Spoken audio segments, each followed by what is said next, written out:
giving up the idea of being my own man to be every man. While still going into my own individual identity, many great and positive men have played a part in me being every man.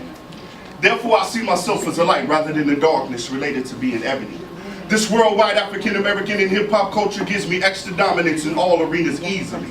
From intellect to abstract, I'm more than this clay element. I'm respected in all circles, from ghetto sets to corporate desks, which keeps me one with my environment. With life, poetry, and music, my cipher is all around reflected. My spirit connects with my mind to keep this body full and erected. All jokes aside, I am thankful though for being void of any government disease research or any ungodly effigy. Rest in peace to Pac and Biggie, because I'm blessed with life beyond a young black man's 25-year-old life expectancy. I'm the life of the party, I'm more potent than the drug ecstasy. Even without sleep, most know me as all out, non-stop, full of energy. Intimately, I am foreplay, romance, and nothing short of being epic. In the eyes of other women who don't know black men like black women, I represent the king's epic. Within my lyrics, you'll hear anything from beyond the universe to codes encrypted.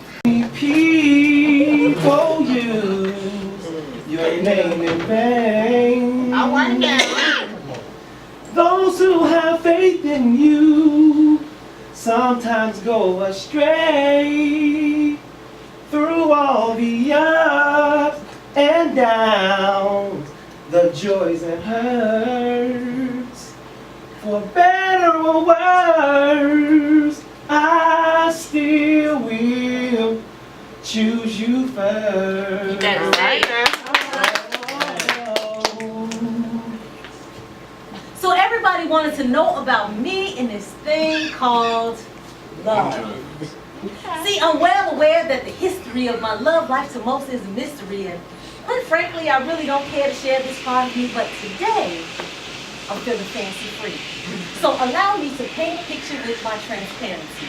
See, I lost a few bouts with love, and afterwards, all I felt was apathy. There were about 3 who professed their love to me, but their actions proved to be contradictory.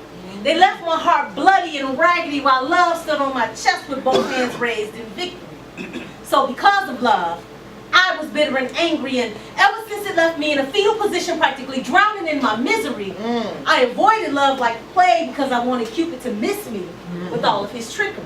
But oddly, I still believed in love.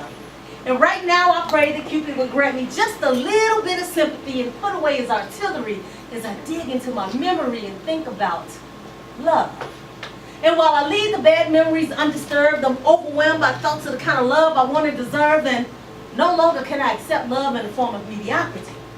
See, I don't even know if the kind of love I want even exists, but I still think it's a possibility. Well, see, y'all, concerning me, in years prior, I was never overly emotional. So, you know, me and this love thing weren't always harmonized. You know, like Sunday morning devotionals. See, my love life, it's always been my business. So I wasn't seeking to be all dreamy and starry-eyed. I was just hugged up and wasn't trying to be cuddled up, just puffed up with emotional pride.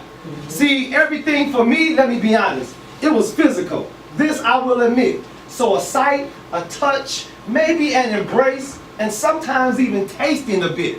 So my actions of love overboard were happening quick. So trying to paste and glue me with monogamy, that would never stick. And like you, I heard about that Cupid dude, a fictional flying midget with a cheery attitude. When shit gets real and he wound up on top of it. Damn, there goes my hormones again. They keep invading my headspace, telling me to trace my tongue down the center you, make a bigger you. Yes. So I can taste the inner you. Come on with I mean your inner thoughts. See, I love all your thoughts, even things you do purposely. Our mind like energy emerging. It's moments like these when you just want to cuddle. Subtle whispers in my ear, I love you. This is what we need. Me, laying in the cusp of your arms. Tantric connections with every breath, ring fingers intertwined till death do us part, but I can't stop thinking about how I want to get you hard. Woo. And start a session. Make your mission my pleasure. I dare you to reach that peak you've been climbing, a peak at all I've been hiding, but I keep envisioning me riding. And see, that goes my mind again. Shit. Soon as this is over.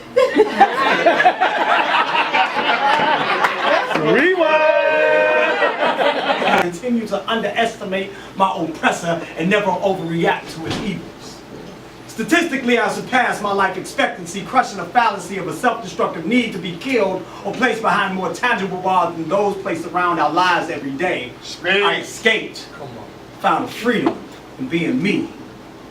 Despite being force-fed negativity about the reality of what goes on in my hood and the lack of good news at 10 o'clock, despite having my ears bled hearing about my nappy head, my undesigned clothing, and my like for the unpopular, despite bar after cold, unyielding steel bar, I escaped.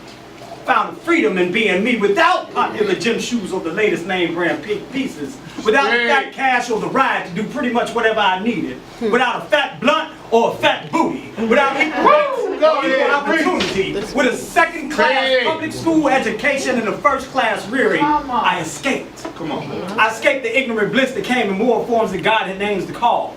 The pressure to become a follower, learning to hate and dislike others over their choice of clothes, colors, and choice of affiliation. I escaped, ducking for cover under my own personality and sense of self. As overbearing commercialism passed right by me, I kept down. Avoided those minions of materialism. Fought off those dogs more beautiful than me, who wore the clothes and went to places and hung out with more people more beautiful than me. And I looked around and said, damn, I'm all right. Because I'm strong.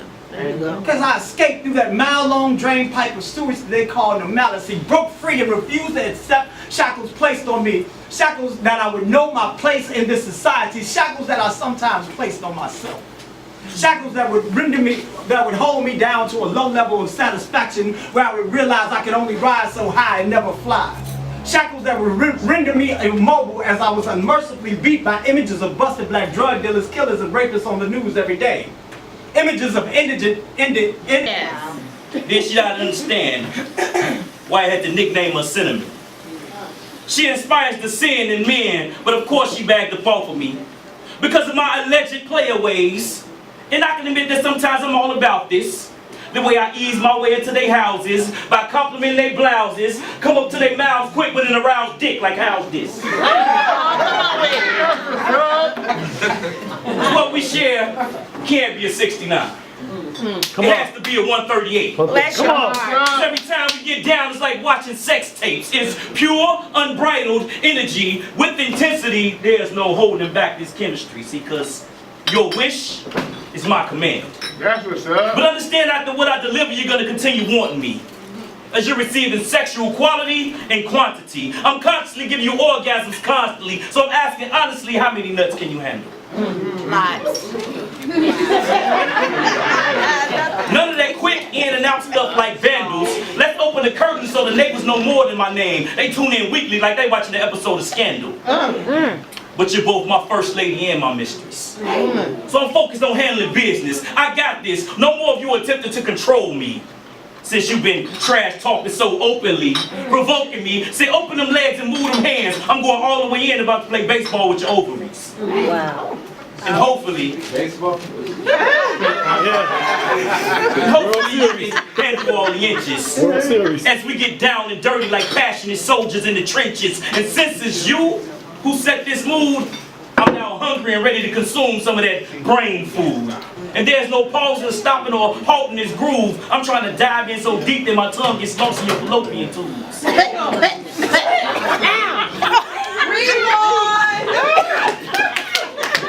no pausing, stopping, or halting this groove. I'm trying to dive in so deep that my tongue gets lost in your fallopian tubes. I continue to underestimate my oppressor and never overreact to his evils. Statistically, I surpass my life expectancy, crushing the fallacy of a self-destructive need to be killed or placed behind more tangible bars than those placed around our lives every day. I escaped, found freedom in being me. Despite being force-fed negativity about the reality of what goes on in my hood and the lack of good news at 10 o'clock, despite having my ears bled hearing about my nappy head, my undesigned clothing, and my like for the unpopular, Despite bar after cold, unyielding steel bar, I escaped. Found freedom in being me without popular gym shoes or the latest name brand pieces. Without fat cash or the ride to do pretty much whatever I needed. Without a fat blunt or a fat booty. Without equal rights or equal opportunity. With a second-class public school education and a first-class rearing, I escaped. I escaped the ignorant bliss that came in more forms than God had names to call. The pressure to become a follower, learning to hate and dislike others over their choice of clothes, colors, and choice of affiliation. I escaped, ducking for cover under my own personality and sense of self. As overbearing commercialism passed right by me, I kept down. Avoided those minions of materialism. Fought off those dogs more beautiful than me, who wore the clothes and went to places and hung out with more people more beautiful than me. And I looked around and said, damn. I'm all right. Because I'm strong. Because I escaped through that mile-long drain pipe of sewage that they call normalcy, broke free and refused to accept shackles placed on me. Shackles that I would know my place in this society. Shackles that I sometimes placed on myself. Shackles that would hold me down to a low level of satisfaction where I would realize I could only rise so high and never fly. Shackles that would render me immobile as I was unmercifully beat by images of busted black drug dealers, killers, and rapists on the news every day. Images of That girl is too Yanny. Who is that girl? It's too Yanny. My heart is full of gold and my soul is royalty. Who is that girl? It's too Yanny. Who is that girl? It's too Yanny. Yo, who is that girl? It's too Yanny. Yo, I'm always on top. You can't never defame me. Who is that girl? It's too Yanny. Who is that girl? It's too Yanny. Yo, who is that girl? It's too Yanny. When they ask me where I'm from, I say Chicago, baby. Who is that girl? It's too Yanny. My heart is full of gold and my soul is royalty. I'm always on top. You can never defame me. When they ask me where I'm from, I say Chicago, baby. Who is that girl? It's too Yanny. Y'all could join in with me. I make myself believe that your potential will actualize. I play naive, pretending your areas of growth are fertile when I know you are barren. Why do I play myself? Come on. Begging a man to see me when I know his eyes are too sensitive for depth, which is why he kept his eyes closed every time we take off our clothes. I am unfamiliar to you. Strange fruit, so I metamorph into Eve, forcing you to eat the apple of your ego. And then I become the bad one. The reason why we ended. I was desperate for you to see yourself. Your life lived at the shallow end of the pool. Your weak ass gun as your pseudo manhood tool. But we crashed and burned because that is not my job. The container of you was not enough to hold me, but I continued to stuff myself, all of me, into your life, and it was uncomfortable for the both of us. I deserve a man who's willing to connect. One who speaks the language of passion, two characteristics you lacked. But I continue to settle for you due to the places the void within me. But you are basic. You can never feel me. This order, so talking becomes therapeutic from this order. You a street soldier. And in order to get over, your mind gotta think whole and your tongue gotta speak sober. So here we go. PTSD. Posted, trapping, selling drugs, popping text, squeezing deserts. And I was in the midst of it as an adolescent. Yeah, that was a dope's present, but I formed most of my scars from adult sections, watching them chop up cane in dope sections. Have you ever been around someone smoking crack? The thick aroma smells like the stellest, wettest, moldiest bread, and I couldn't eat for a week after that. But you know what really made me weak after that? My first time seeing a body. I was maybe 7 probably. There I was on 92nd and Cottage Grove, right by the corner store, when I see a chase and pursuit. 12 gangsters all ready to shoot, pistol in hand, stumping out one man. Did I see him reach for the kid? You know what? I don't even want to talk about it. PTSD, huh? Speak. Preteen selling dope. Funny how quick you graduate to the real thing from selling soap. And they give it to you wrapped in hope. Ironic how they give you the blow and tell you a blow and yell it's for the low and sell it to your own. But when jail is your new home, it's hell. You're on your own. I remember homie used to give us $1 when we asked for it. Everything he had on, he looked like he put cash on it. It went from let me get $1. Sure, shawty, if I got one on me. To let me get $1. Sure, shawty, drop this off for me. To hey, shawty, you want some extra dollars? He'll pop this off for me. And I remember the first time a fiend approached with some cream. You know what? I don't even want to talk about it. That's what's up. PTSD, huh? Yeah. Partner sinning, deacon.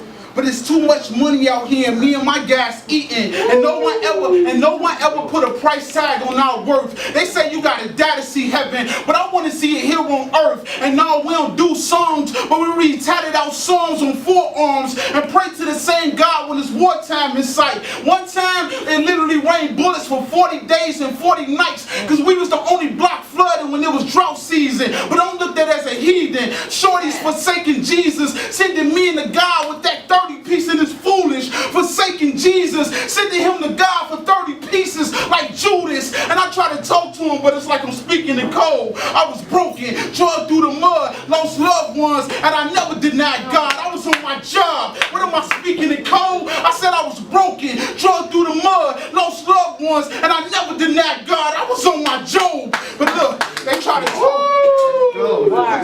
Let's go, Jay. Let's go.